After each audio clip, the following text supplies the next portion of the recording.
president has a number of options at his disposal, and all of those options remain on the table, and we're continuing to look at each one of them.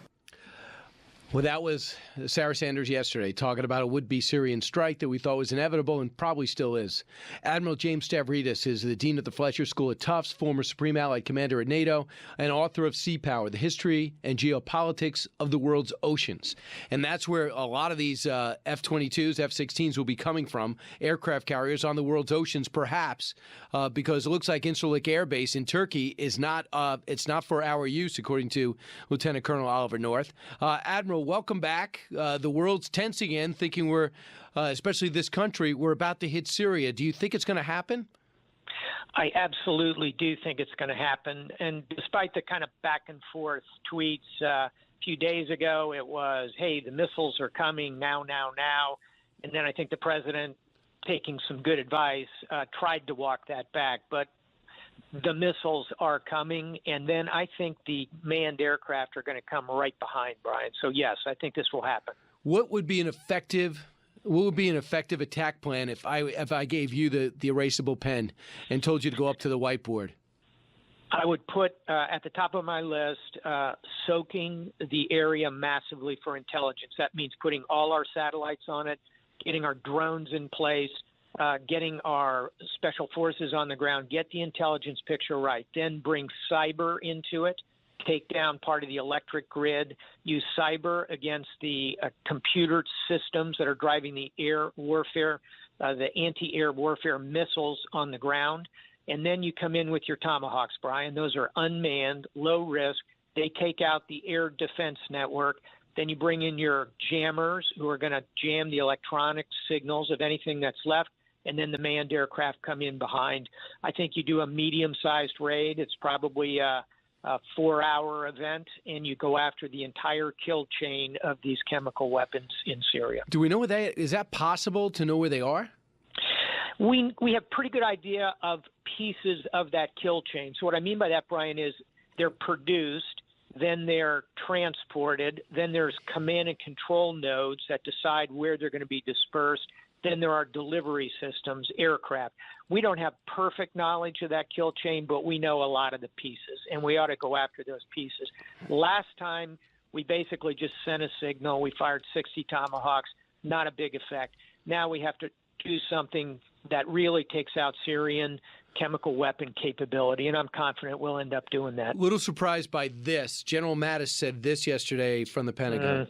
Have you seen enough evidence that to blame the Assad regime for this most recent chemical attack? Have you seen evidence confident to make that assumption? We're still assessing the intelligence ourselves and our allies. We're still working on this.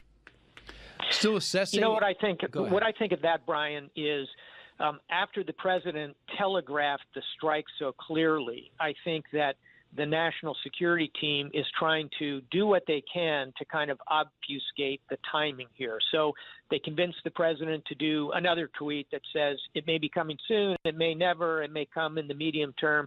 I think General Mattis's comments were indicative of that. We're just trying to blur up the timeline at least a little bit. Russia's threats, if you send rockets, we'll block them and go back to where they came and find out where they came from and go after that. You understand the big picture. You grew up in the Cold War. You were in the military during that time. How unique is that brushback pitch, verbal brushback pitch, and what do you expect them to do about it?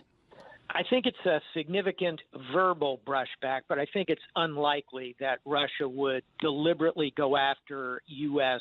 assets, like trying to attack one of our ships that had just launched Tomahawk missiles. They're as aware as we are of the extreme danger of escalation in doing that. And I think they're trying to verbally, as you put it, brush us back from the plate a little bit.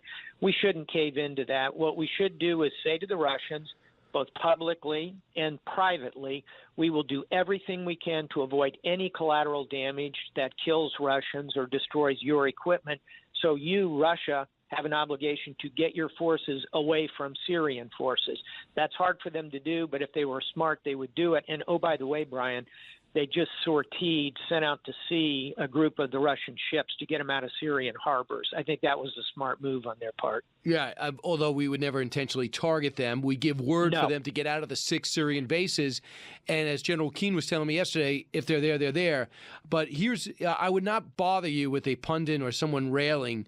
Bob Corker, chairman of Foreign Relations, who absolutely thinks we have to follow through and saw the damage of not following through on the red line last time, said this to me yesterday.